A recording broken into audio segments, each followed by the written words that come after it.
नई संसद में साल नया बिल पारित हो चुका है और इस बिल का नाम है वक्फ बिल।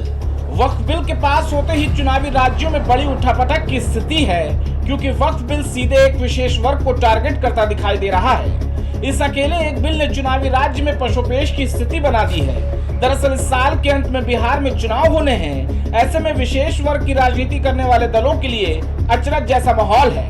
बिहार जैसे बड़े राज्य में मुस्लिम समुदाय की संख्या काफी ज्यादा है। ऐसे में ये बिल बड़े से बड़े दलों की रणनीति को चित कर सकता है।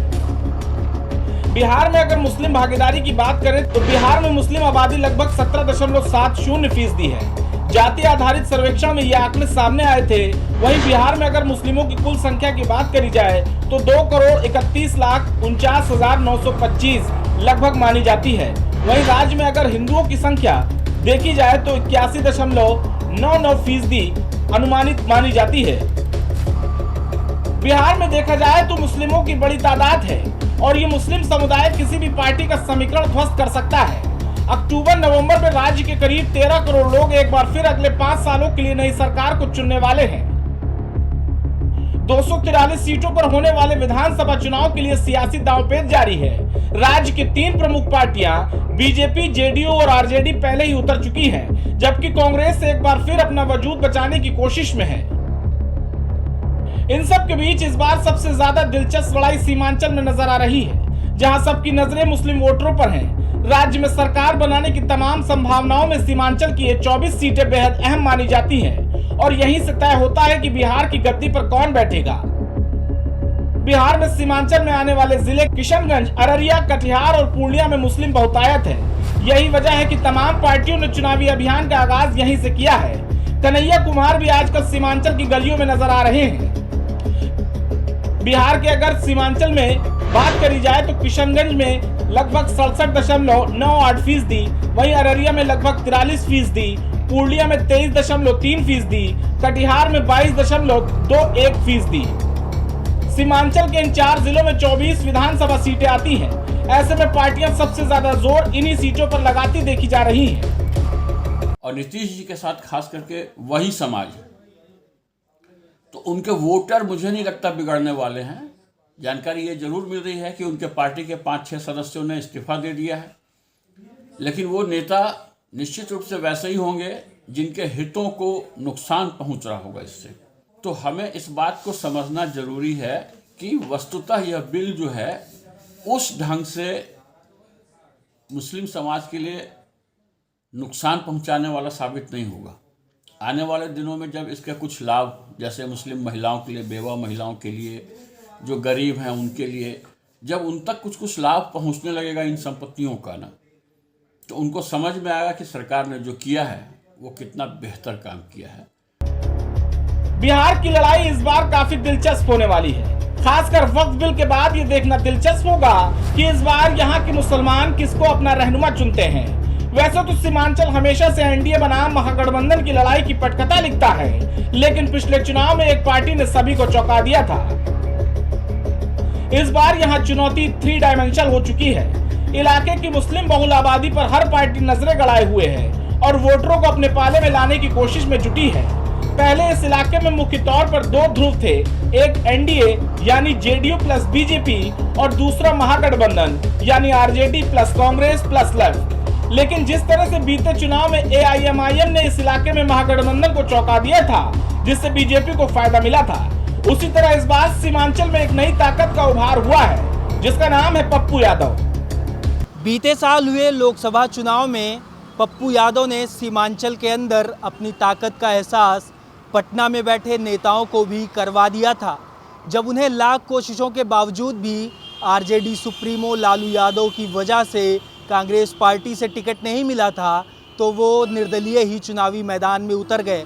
वो महज मैदान में उतरे ही नहीं, बल्कि उन्होंने आरजेडी की बीमा भारती और संतोष कुशवाहा, जो एनडीए के कद्दावर नेता हैं, उनको 20,000 वोटों के भारी भरकम अंतर से शिकस्त दे दी थी।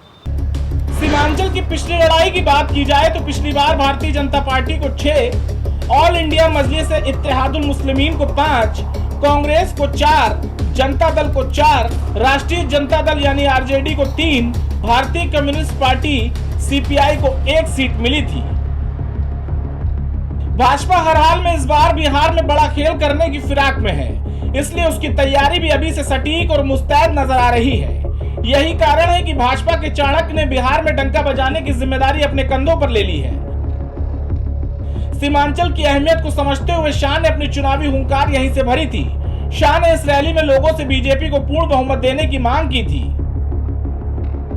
मुस्लिम समाज का जो पढ़ा लिखा तबका है, जो जरा भी जागरूक है, जो समझता है कि देश में विकास कैसे होगा, सबका साथ सबका विकास होना चाहिए, आदरणीय नरेंद्र मोदी जी का ये संकल्प था और उसी का ये एक कड़ी है वक्फ संशोधन बिल। जो वक्फ के अंदर में जो लूट मची हुई थी, दुनिया की तीसरी सबसे बड़ी संपत्ति वक्फ बोर्ड के पास 32 वक्फ बोर्ड है देश भर के अंदर, तो ये लूट मची हुई थी, उस लूट को रोकने का काम किया गया है। इसको किसी मजहबी चश्मे से नहीं देखा जा सकता और इसका कोई भी प्रभाव नहीं पड़ेगा। उल्टा मैं ये समझता हूँ कि जैसे ही हमारे अल्पसंख्यक समाज के लोग, हमारे मुस्लिम साथी इसको समझेंगे और एनडीए को प्रचंड बहुमत मुस्लिम समाज के लोग देंगे। बिहार में मुस्लिमों की संख्या 17% लगभग मानी जाती है और आबादी का लगभग 45 से 75% सीमांचल में रहता है।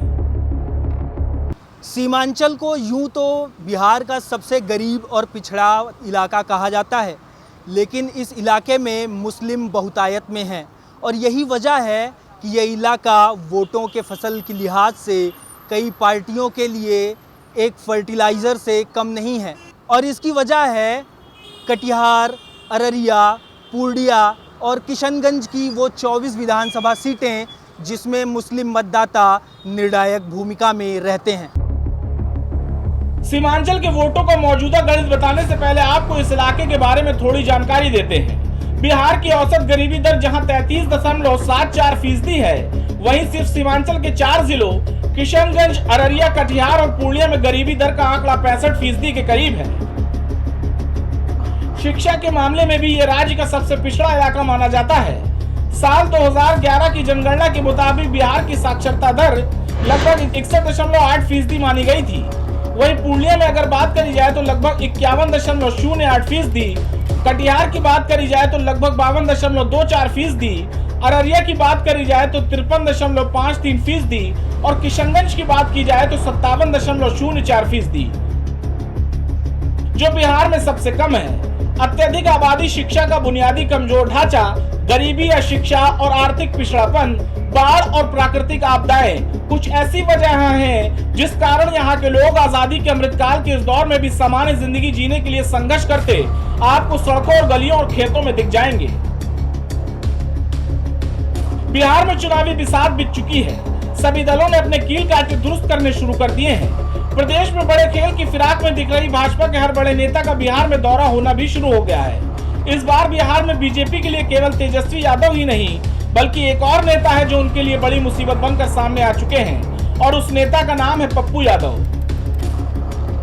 लोकसभा चुनाव में निर्दलीय लड़कर सबके होश फाख्ता करने वाले पप्पू यादव की बिहार में लगातार पकड़ मजबूत होती चली गई। वजह यह कि पप्पू यादव जमीनी स्तर पर काफी एक्टिव नजर आते हैं। खासकर पप्पू यादव ने सीमांचल के इलाकों में काफी मेहनत करके लोगों के दिलों में अपनी जगह मजबूत बनाई है। पप्पू यादव ने सीमांचल के लोगों के लिए सड़क से लेकर सदन तक हमेशा आवाज उठाई है। लगातार कटाव जारी है, चाहे वो नभट्टा हो, चाहे पूर्णिया जिले का अमोर हो, बायसी हो, कटिहार के महानंदा से लेकर के कोसी और गंगा, इधर कुर्सेला, बरारी, लगातार कटाव और कटाव जो प्रशासनिक लापरवाही है ये अत्यधिक है, जिसके चलते कई गांव विलीन हो गए हैं। नभट्टा के कई गांव विलीन हो गए हैं।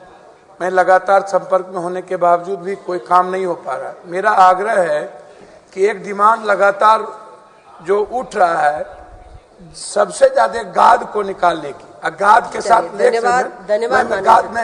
गाद को निकालने के साथ जो सबसे ज्यादा दबाव है कोसी बैरेज पर, वो हाईडैम यदि बन जाता है तो सभापति महोदय, हाईडैम का निर्माण आवश्यक है।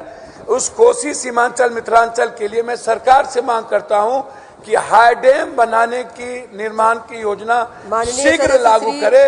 बहुत बहुत जी। अगर बात बीजेपी की करें तो 2020 के विधानसभा चुनाव में नीतीश कुमार एनडीए के पाले से ही चुनाव लड़े थे, जिस वजह से सीमांचल में बीजेपी को 6 सीटों पर जीत मिली थी। हालांकि नीतीश कुमार फिर से पाला बदलकर इस बार भी एनडीए के खेमे से ही चुनाव मैदान में जा रहे हैं।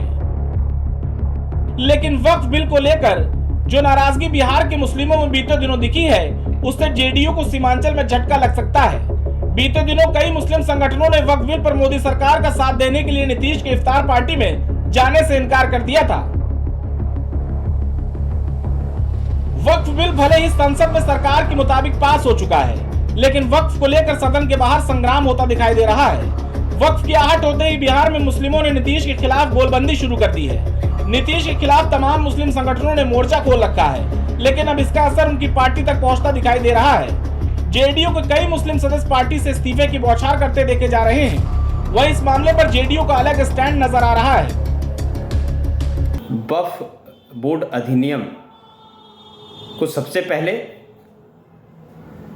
समझने की आवश्यकता है और बिहार के मुसलमान भाई इस बात को बखूबी समझ चुके हैं कि यह अधिनियम अल्पसंख्यक भाइयों के लिए, उनके कल्याण के लिए, उनके हित में है और कांग्रेस एवं उनके सहयोगी दल बिहार में खासकर राजद जो सत्ता से दूर हैं, उस सत्ता हथियाने के लिए मुसलमान भाइयों को डरा रहे हैं, उन्हें प्रलोभन दे रहे हैं, उन्हें गलत फहमी में डालने की कोशिश कर रहे हैं कि यह विधेयक उनके हित में नहीं है। लेकिन सच्चाई तो सच्चाई है, क्योंकि जब से नीतीश कुमार जी के नेतृत्व में बिहार में सरकार चल रही है, एनडीए का शासन है, एनडीए के साथ पूरे देश में सरकार चलाने में जनता दल यूनाइटेड का अहम भूमिका है। तो नीतीश कुमार जी जब एनडीए के सहयोगी हैं, तो नीतीश कुमार जी के रहते हुए अल्पसंख्यक भाइयों का अहित नहीं हो सकता है। यह बात बखूबी अल्पसंख्यक समाज भी भली भांति समझता है। पार्टी के नेता भले ही कुछ कह रहे हो, लेकिन जेडीयू में वक्फ बिल का सीधा असर नजर आ रहा है। एक एक करके अब तक कई नेताओं ने पार्टी से अपना इस्तीफा दे दिया। इनमें अल्पसंख्यक प्रकोष्ठ के प्रदेश सचिव मोहम्मद शहनवाज मलिक, प्रदेश महासचिव मोहम्मद तबरेज सिद्दीकी अलीग, भोजपुर से पार्टी सदस्य मोहम्मद दिलचान राइन और जदयू के पूर्वी चंपारण जिला चिकित्सीय प्रकोष्ठ का प्रवक्ता कासिम अंसारी ने इस्तीफा दे दिया है। इन नेताओं ने वक्फ संशोधन विधेयक पर जदयू के रुख को लेकर नाराजगी जताई, कहा कि पार्टी ने लाखों मुसलमानों का भरोसा तोड़ दिया है।